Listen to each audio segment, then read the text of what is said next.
Canto 6.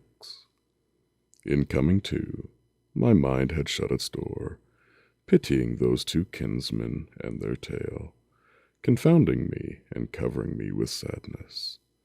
I see new forms of torment all about, and new tormented souls wherever I move, wherever I turn, wherever I set my gaze. At the third ring am I, where the rain falls eternally, accursed, ponderous, cold, changeless in rhythm, changeless in quality.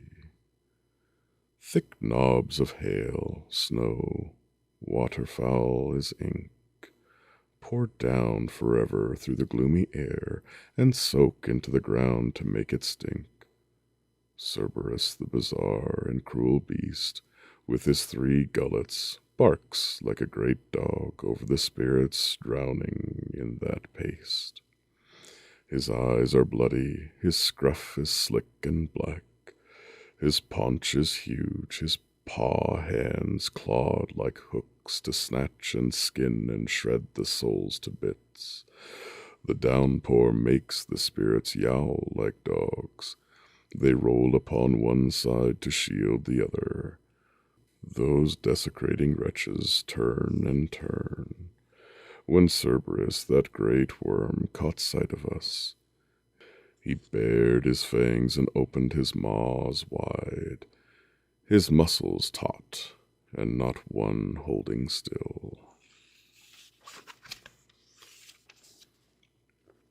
My guide spread out his palms and shoveled up 2 big fistfuls of mud and chucked them down the monster's ravenous funnels, as a dog yammering in an agony of greed, straining to eat and nothing else, shuts up soon as he sinks his fangs into his feed.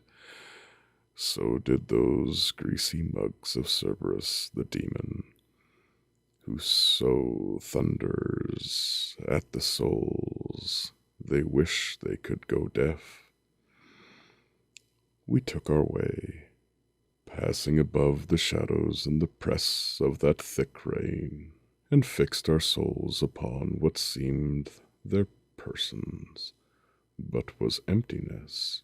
Each one of them, flat on the earth, lay prone, until one jerked himself up to a sit, as soon as he perceived us passing by. "O you, led through this low world," said the shade, "look at me well. You may know who I am, for you were made before I was unmade, and perhaps the anguish you endure has cast you far from memory, for it seems I've never looked upon your face before. But tell me, who are you, sent to a place so painful, and with such a punishment? Though some are harsher, none is so unpleasant.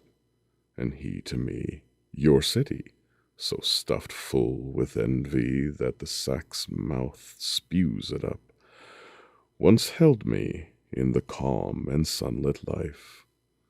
You fellow citizens called me Chacho, hog, for that sin of the throat that damns the soul. As you can see, I'm flattened by the rain, and I am not the only sad soul here, for all these others suffer the same pain for the same fault. And he spoke nothing more, and I responded, Chiacho, your distress weighs on my heart and summons me to tears, but tell me, if you know, where they will end. Our party-riven city and its people, have we a single man of justice there? Say, why such discord has assailed the town? And he, after a struggle long and tense, they'll come to bloodshed, and the backwoods side will chase the other out with great offense. Then, by his force, who waits his chance to strike, that party will collapse within 3 years. The other one that climbs to power again and long they hold their foreheads high for pride. And despite all the cries and accusations, they heap great burdens on the other side. 2 men are just, but no one heeds their words. Avarice, pride, and envy are 3 principal flames that set their hearts afire. He put an end here to his grievous speech, and I to him. I wish to learn yet. Please do me the favor. Speak a little more. Those worthy men, Teghiajo, Farinaccia, Jacopo Rusticucci, Arrigo, Mosca, the rest who set their minds to merit as well. So where they are, and let me know their state, for a great longing presses me to know if heaven sweetens or hell poisons them. They dwell among the blackest souls below, said he, weighed to the pit by different faults.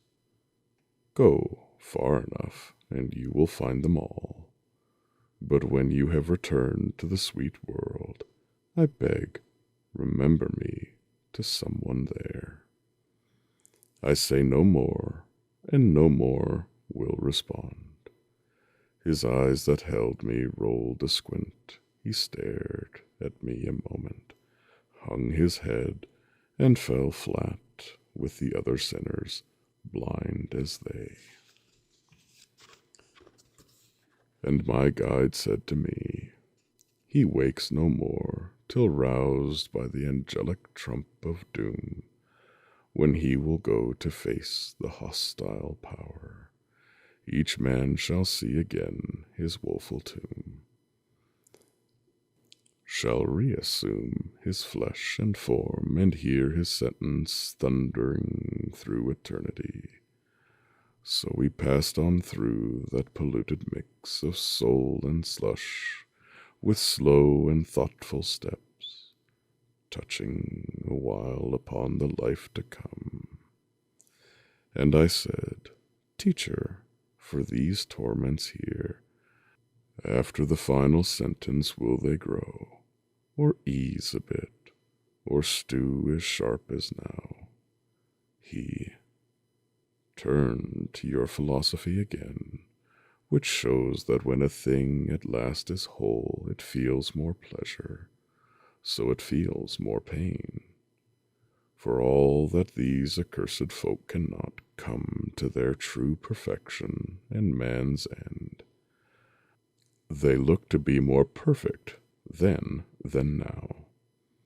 Down that wide bending road we took our way, saying a great deal more than I repeat, until we reached the edge of the descent. There we found Plutus, the great enemy. End of Canto 6.